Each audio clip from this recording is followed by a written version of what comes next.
আসসালামু আলাইকুম। আশা করছি আপনারা সবাই অনেক ভালো আছেন। আমিও আলহামদুলিল্লাহ অনেক ভালো আছি। সকালের রান্নাটা হয়ে গেছে অনেক আগেই, বেশ দেরি করেই কিন্তু আজকের ভিডিওটি শুরু করেছি। তো ভাবলাম প্রতিদিনই রান্নার ভিডিও দিয়ে শুরু করব, আজকে না হয় একটু ডিফারেন্ট কোনো কিছু দিয়েই শুরু করি। ডিফারেন্ট বলতে সেই তো আমি, সেই তো আমার জীবনযাপন, সেই তো আমার পরিচিত পরিবেশটা। প্রতিদিনকার রুটিনটা আমাদের যেমন থাকে, দৈনন্দিন জীবন কিন্তু ঠিক রুটিনে ধরাবাঁধার নিয়মেই চলছে। সবাই যার যার নিজস্ব কর্মস্থলে নিজস্ব কাজেই নিযুক্ত রয়েছে। সকালের রান্নাটা শেষ, অনেকেরই খাওয়া শেষ, আর আমি বরাবর মতো চা আর একটি বাখরখানি নিয়ে নিয়েছি। চাটা আসলে বাদ দিতে চেয়েও একদম চিরতরে কেন জানি বাদ দিতে পারছি না। কোথাও না কোথাও আমারই সদিচ্ছার ঘাটতি মনে হচ্ছে। তো যাই হোক, এখন চাটা নিজের মতো করে একটু খাবো আর গাছপালার দিকে তাকিয়ে থাকবো। গাছপালাগুলো তো মরেই যাচ্ছে, নতুন করে আর কোনো গাছ কিনবো না বলে প্রতিজ্ঞা করেছি। যদি এগুলো বেঁচে থাকে থাকবে, আর যদি বেঁচে না থাকে একদম ধুয়ে মুছে সব পরিষ্কার করে ফেলবো। মায়া বাড়িয়ে কী লাভ। ইদানিং আমাদের বাংলাদেশে অনেক বিষয় নিয়ে খুব বেশি চর্চা চলছে। একদিকে যেমন ভারতে ইলিশ দেওয়া নিয়ে, গ্যাস দেওয়া নিয়ে চর্চা চলছে, সে আবার অপরদিকে বাংলাদেশের মানুষই আরেক দল বাংলাদেশের মানুষদেরকে আসলে বিভিন্ন দোষে তারা দোষী করছে। তো এভাবেই চলছে পাল্টা অপর পাল্টার দোষারোপ।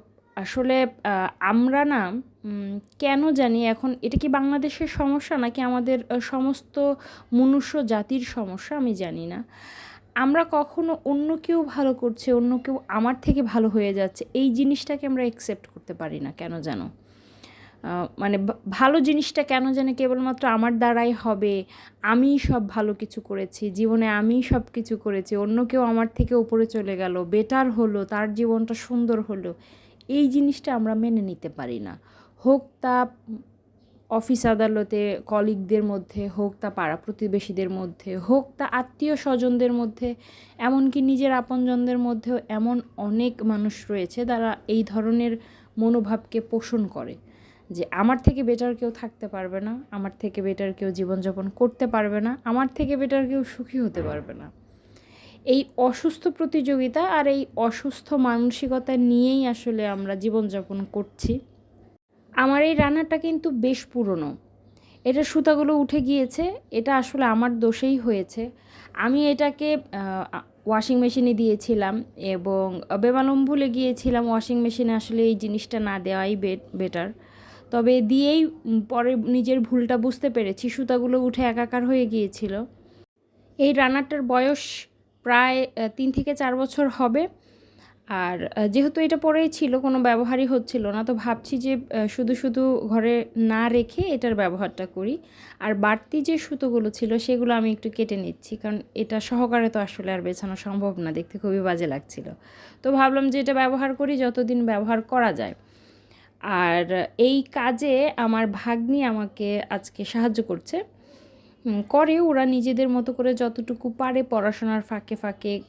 কলেজ সকালে তো ওদের কলেজ থাকে, খুব ভোর ভোরেই কলেজ থাকে, কলেজ থেকে এসে বাসায় নিজেদের মতো করে যতটুকু পারে চেষ্টা করে আমাকে হেল্প করতে, সেটা হোক ভাগ্নি হোক ছোটো বোন, দুজনই। রানারের ওপরে বিছানোর জন্য এই পলিথিনের এই ম্যাটটা আমার মনে হয় এটা আরেকটু মোটা আনাটা আমার উচিত ছিল, এটা পাতলা হয়ে গিয়েছে, এটা আমি পরে বুঝতে পেরেছি মূলত। তো দেখি নেক্সট টাইম যেদিন যাবো মার্কেটে একটা মোটা একটু হেভি দেখে একটা নিয়ে আসতে হবে। আর এই তো আমার অলমোস্ট গোছগাছ শেষ। তো এই হচ্ছে আমার টেবিলের এখন বর্তমান লুকটা।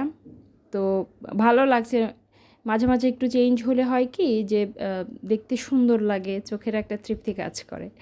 তো এই তো টুকিটাকি কাজগুলো এভাবেই করছি। ঘরের গোছগাছ এবং ঝাড়াঝাড়িটা কমপ্লিট, এখন ঘরটা ঝাড়ু দিয়ে নিব। আর যেহেতু আজকে প্ল্যান রয়েছে ঘরটা মুছে ফেলবার, তো সেটা রান্নার পরেই করব মূলত। আমি একদম দুপুরের রান্নাবান্না সেরে ঘরটা যদি মুছে আমার কাছে খুব রিল্যাক্স ফিল হয়, তারপর একদম গোসলটা সেরে দেখা যায় যে বিকেলটা আমি একটু ফ্রি থাকি, তখন ভালোই লাগে। তো এই তো ঘরটা ঝাড় দিয়ে নিচ্ছি, আর তারপর পরে কিন্তু বসে থাকবার উপায় নেই, চলে এসেছে একদম স্ট্রেট রান্নাঘরে। রান্নাঘরে একটু জিরা ব্লেন্ড করে নিব। জিরা ফাঁকিটা শেষ হয়ে গিয়েছে। আমি কিন্তু জিরা ফাঁকিটা বাইরে থেকে কিনে খাই না, সেটা ঘরেই ব্লেন্ড করে তারপরে আমি আমার নিজের মতো করে কতটুকু ভেজে নেওয়া উচিত সেটাকে ভেজে নিয়ে, অনেকে তেলে নেওয়াটাকে বলে, যাই হোক যেটাই হোক সেটা করে নেই। তো ভাজা হয়েছিল জিরা, সেটা ঠান্ডা হয়েছে, এবার ব্লেন্ড করে নেবার পালা। আর আমার রান্নাঘরটা না খুব বেশি বড় না হলেও কিন্তু মাশাআল্লাহ খুব একটা ছোটো যে একদম তাও না, মোটামুটি একসাথে 2-3জন রান্নাঘরে ঢুকে আসলে অনায়াসে কাজ করা যায়। তবে আমার একটি বাজে অভ্যাস রয়েছে, আমি যখন রান্নাঘরে কাজ করি কেন জানি আমি আমার আশেপাশে মানে কাউকে ওইরকমভাবে কাজ করতে দিলে আমি ফ্লেক্সিবল বোধ করি না, আমি খুব কমফোর্টেবল বোধ করি না। কথায় কথায় গল্পে গল্পে কিন্তু অনেক কাজই হয়ে গেল।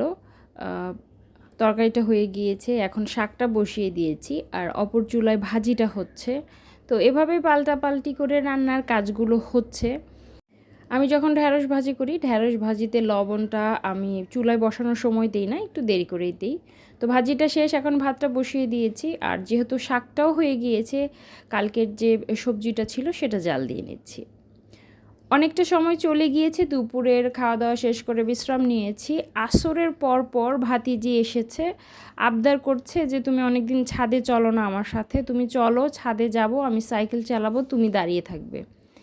তো মূলত এখন আমি আর বিকেলের দিকে যাই না, কারণ সারাদিন দেখা গেছে যে কাজ করে আসলে আসরের পর পর একটু বিশ্রাম নিতে ইচ্ছে করে, কারণ শরীর তো এটা যন্ত্র না, এটারও বিশ্রামের প্রয়োজন রয়েছে। তো বিকেলের দিকে একটু বিশ্রাম নিলে পরবর্তীতে রাতে আমার কাজ করার সুবিধা হয়। রাতে মাঝে মাঝে রান্নার ব্যাপার থাকে, সবার খাবার দাবারের ব্যাপার থাকে। 8-10টা গৃহিণীদের আসলে লাইফস্টাইলটা যেমন, আমারটা কিন্তু ঠিক তেমনই, আলাদা কোনো কিছু না কিংবা এক্সট্রা কিছু না, সবাই এমনটাই করে, ধরাবাঁধা নিয়মেই আসলে সবাই চলে। তো আমাকেও সেটাই চলতে হয়। তার জন্য আবার একেবারেই যে আমি নিজের বিশ্রামটাকে ইগনোর করি তাও না, নিজের শরীরের দিকেও মোটামুটি একটু খেয়াল রাখবার চেষ্টা করি, বিশ্রাম নেবার চেষ্টা করি। তো যাই হোক, অনেকদিন পর যেহেতু ছাদে এসেছি, আমার শাক গাছটা দেখছিলাম কবুতরের যন্ত্রণায় অতিষ্ঠ হয়ে গিয়েছি, এটাকে নিচে নামিয়ে রাখবো। আর পাশাপাশি আমার বেলি ফুল গাছটা খুঁজছিলাম, এবং মাশাআল্লাহ বেলি ফুল গাছে কলি এসেছে। গাছপালার প্রতি আকর্ষণ আসলে যতই কমাতে চাই, এটা মন থেকে ভালোবাসা, ভালো লাগার জিনিস, তো জোর করে আসলে ভুলে থাকা বিষয়টা এরকম। যাই হোক, এই তো আমার মেহেদি গাছটা, বেশ কয়েকবার এই মেহেদি পাতা ব্যবহার করা হয়েছে। আর ভাতিজি সাইকেল চালানোতে ব্যস্ত।